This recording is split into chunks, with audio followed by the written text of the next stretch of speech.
Hello everyone, कैसे हैं आप सभी सभी लोग बहुत अच्छे होंगे और अपनी प्रिपरेशन में लगे होंगे। तो कैसी चल रही है आपकी प्रैक्टिस?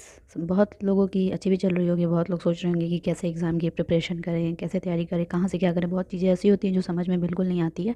तो आप लोगों को घबराने की ज़रूरत नहीं है। अगर आप लोग मेरे साथ जुड़े रहेंगे, मेरी सीरीज़ के साथ जुड़े रहेंगे, तो आप लोग को कोई भी टेंशन की ज़रूरत नहीं है। सब कुछ बहुत अच्छा होगा।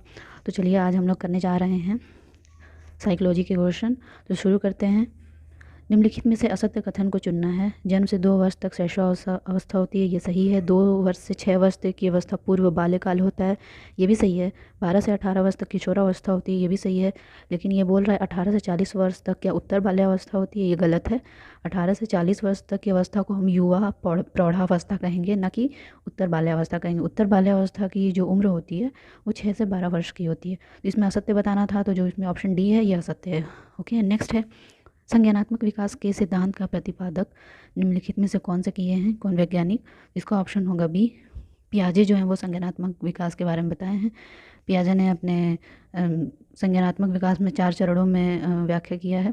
पहली क्या है, इंद्रिय जनित अवस्था है, फिर आपकी संप्रत्यात्मक अवस्था है, फिर आपकी है मूर्त अवस्था और एक अमूर्त अवस्था है। ये सारी अवस्थाओं हैं। इन सारी अवस्थाओं में उन्होंने बालकों के विकास का जो क्रम है उन्होंने उसमें पूरा डिफ़ाइन किया हुआ है। ओके, वाइगोत्स्की जो क्या है, वाइगोत्स्की ने जो है ये हमारे जो सामाजिक सांस्कृतिक पृष्ठभूमि कैसी है वो इन्होंने बताया है। कोहल वर्ग हैं वो नैतिकता के बारे में बात किए हैं। समझ में आ रहा है आप लोग को? तो यही है इसमें। चलिए नेक्स्ट की तरफ चलते हैं।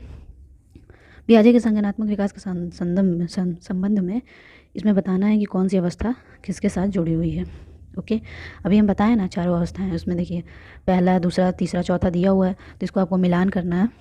तो इसका ऑप्शन होगा बी है। तो इसमें देख लेते हैं। पहली जो है पहली अवस्था है, ये क्या है, संवेदी गत्यात्मक अवस्था होगी। ठीक है। और दूसरी क्या होगी, पूर्व संक्रियात्मक अवस्था। तीसरी है मूर्त संक्रियात्मक अवस्था। और चौथी क्या है, अमूर्त संक्रियात्मक अवस्था या अकारिक संक्रियात्मक अवस्था। ओके, इसका ऑप्शन बी है। नेक्स्ट है। 10 वर्षीय राजमोहन जिसकी मानसिक आयु 12 वर्ष है, उसकी बुद्धि लब्धि कितनी होगी? तो बुद्धि लब्धि क्या होती है, मानसिक आयु बटे में वास्तविक आयु इंटू 100 करते हैं। तो अगर हम लोग इसको निकालेंगे तो कितना आएगा? इसका ऑप्शन ए है, 120 आएगा। ओके, नेक्स्ट है। निम्नलिखित को सुमेलित करना है। इसमें बताना है कि कौन सा सही है कौन सा नहीं। 140 और इससे अधिक होगा या अति श्रेष्ठ में होंगे। 130 से 139 जो है ये श्रेष्ठ में आएंगे। तो इसमें इसका ऑप्शन होगा सी वाला है। तो जो 140 और इससे अधिक होते हैं वो अत्यंत वरीय प्रतिभाशाली होते हैं। इसका ऑप्शन इसमें जो है थर्ड वाला, गिफ्टेड होते हैं वो। ठीक है। और 130 से 139 तक जो होते हैं वो आपके होंगे अतिश्रेष्ठ कहलाएंगे। मैं ऐसे आप लोग को डिफाइन कर रही हूँ, आप लोग इसको सुन लीजिए। ये मतलब ऐसी चीज़ें जो कि ये याद रहती हैं। और जो फिर ये है 120 और 129 जो है ये इसमें आएंगे, आपके श्रेष्ठ में आएंगे। ओके, और 90 से और 109 जो होंगे वो औसत में आएंगे। तो ऐसे मिलान करेंगे तो इसका ऑप्शन जो है ये सी वाला होगा। ओके, नेक्स्ट है। विभिन्न अधिगम दोषों के संबंध में निम्नलिखित में असत्य को पहचानना है। इसका ऑप्शन होगा सी, कम या बिल्कुल अवबोध न होना। इसको स्लेक्सिया बोलते हैं। ओके, इसमें असत्य को बताना था।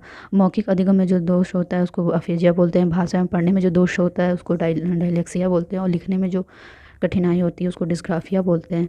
पढ़ने में जो होता है मौखिक अधिगम उसको अफेजिया बोल रहे हैं। ये सारी चीज़ें इसमें हैं। तो इसमें वो असत्य पूछा है, तो इसका ऑप्शन सी वाला है। ऐसे जो क्वेश्चन है ये बहुत इस तरह के एग्जाम में आते हैं, क्योंकि इस तरह के जो क्वेश्चन होते हैं ना इसके चांस गलत होने के चांस बहुत ज़्यादा रहते हैं। तो इसलिए एग्ज़ाम में एग्जामिनर भी जो होता है वैसे क्वेश्चन को बहुत ही ज़्यादा डालता है। तो इसीलिए मैं आप लोगों के लिए ऐसे क्वेश्चन ज़्यादा कराती हूँ। मेरी जितनी भी सीरीज़ होगी आप लोग उठा के देख लेना, जितनी सीरीज़ होगी उसमें इस टाइप के क्वेश्चन ज़्यादा होते हैं, क्योंकि मैं जानती हूँ कि कहाँ से आप लोग फंस सकते हैं। तो इसलिए तो आप लोग मेरे वीडियो पे बने रहा करिए और जितना ज़्यादा से हो सके शेयर किया करिए। वीडियो पे अपना प्यार दिया करिए। अपने दोस्तों के साथ भी शेयर कीजिए कि नहीं, यहाँ पे भी जो है बहुत अच्छी आप लोगों को प्रैक्टिस मिलती है। जितना ज़्यादा से ज़्यादा होगा आप लोग यहाँ से प्रैक्टिस कर सकेंगे। आप लोग कहीं और जाने की ज़रूरत ही नहीं पड़ेगी। ओके, नेक्स्ट है।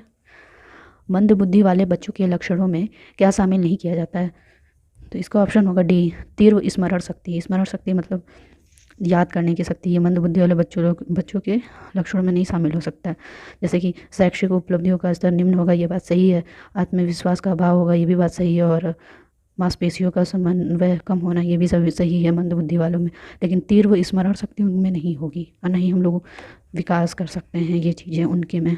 ओके, नेक्स्ट है बुद्धि के त्रिआयामी सिद्धांत के प्रतिपादक निम्नलिखित में से कौन है? तो इसका ऑप्शन होगा ए, गिलफोर्ड जो है बुद्धि के त्रिआयामी सिद्धांत के प्रतिपादक हैं।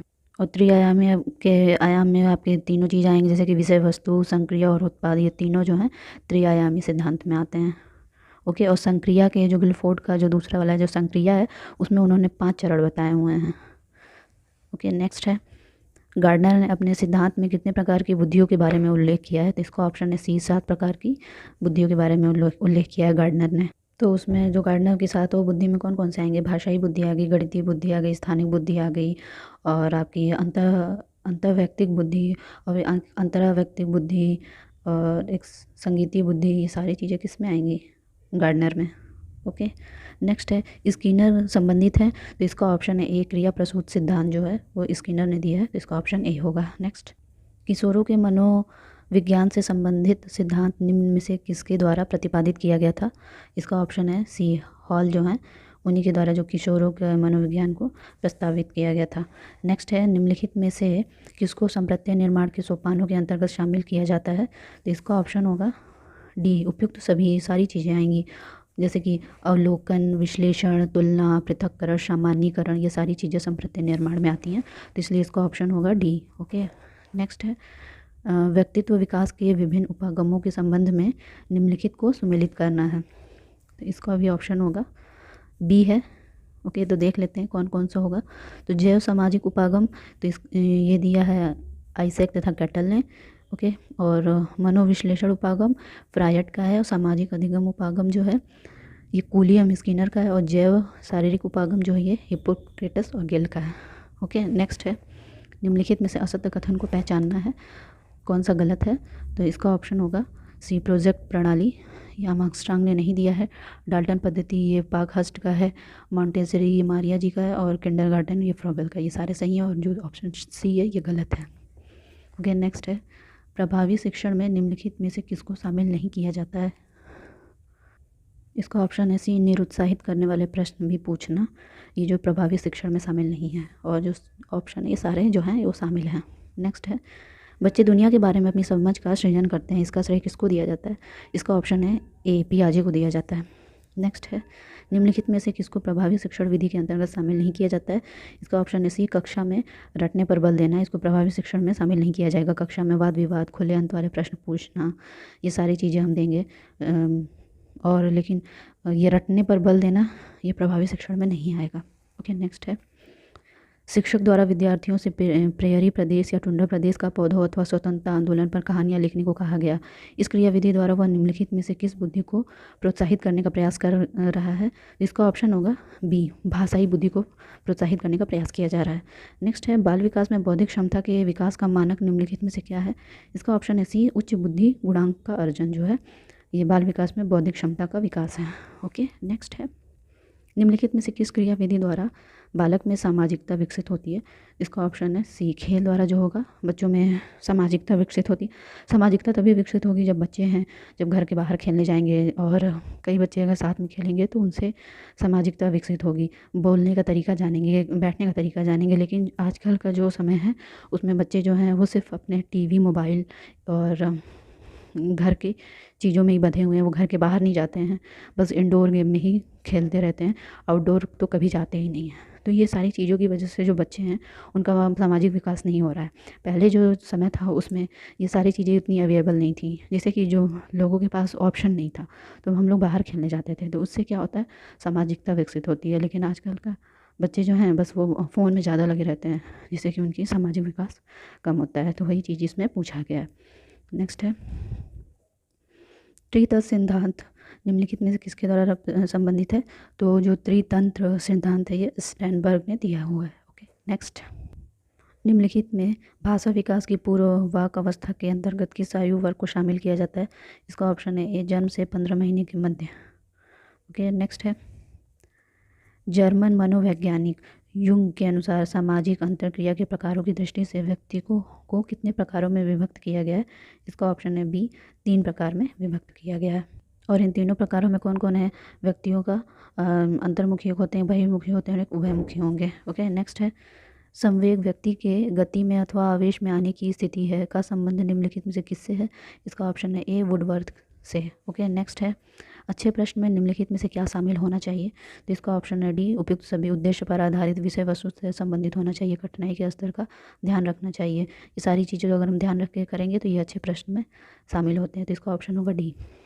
नेक्स्ट है सामूहिक प्रतिनिधित्व का सिद्धांत निम्नलिखित में से किससे संबंधित है? इसका ऑप्शन है ए, दुर्खिम जो है उनसे सामूहिक प्रतिनिधित्व का सिद्धांत संबंधित है। नेक्स्ट है किस मनोवैज्ञानिक ने बाल्यावस्था को मिथ्या परिपक्वता का काल कहा है? इसका ऑप्शन है बी, रास ने। ओके, नेक्स्ट है सतत विस्तृत मूल्यांकन का उद्देश्य नहीं है बोल रहा है, तो इसका ऑप्शन है सी, दो बच्चों के बीच तुलना को प्रोत्साहन देना, ये सतत विस्तृत मूल्यांकन का उद्देश्य नहीं है। नेक्स्ट है ब्लूम द्वारा संज्ञानात्मक क्षेत्र में उद्देश्यों का सोपान क्रमवार क्या है? तो इसका ऑप्शन है ए, पहले होता है विश्लेषण, संश्लेषण, उसके बाद मूल्यांकन। ठीक है, नेक्स्ट है केवल कुछ गुणों में वंश परंपरा होती है, यह वंशानुक्रम के किस सिद्धांत के अंतर्गत वर्णित किया जाता है? इसका ऑप्शन है बी, चयनित गुणों का सिद्धांत। तो ये रहे आपके पूरे 30 क्वेश्चन। तो कैसी लगी सीरीज़ आप लोग ज़रूर बताइएगा, और प्लीज़ मैं आप लोग से यही रिक्वेस्ट करती हूँ, तो मेरे वीडियो को ज़्यादा से ज़्यादा शेयर किया करिए, लाइक किया करिए और मेरे चैनल को सब्सक्राइब किया करिए, क्योंकि मुझे आप लोगों की बहुत सपोर्ट की ज़रूरत है। और मैं बार बार हर वीडियो में यही कहती हूँ कि बहुत सारी ऐसी चीज़ें हैं जो मैं आप लोगों के साथ शेयर करना चाहती हूँ, जो कि बहुत ही मस्ट है, सबको जानना चाहिए। लेकिन वो सारी चीज़ें तभी हो पाएंगी जब आप लोग मेरा साथ देंगे, मेरे वीडियो को और मेरे चैनल को सपोर्ट करेंगे। तो चलिए मिलते हैं नेक्स्ट प्रैक्टिस के साथ। Thank you.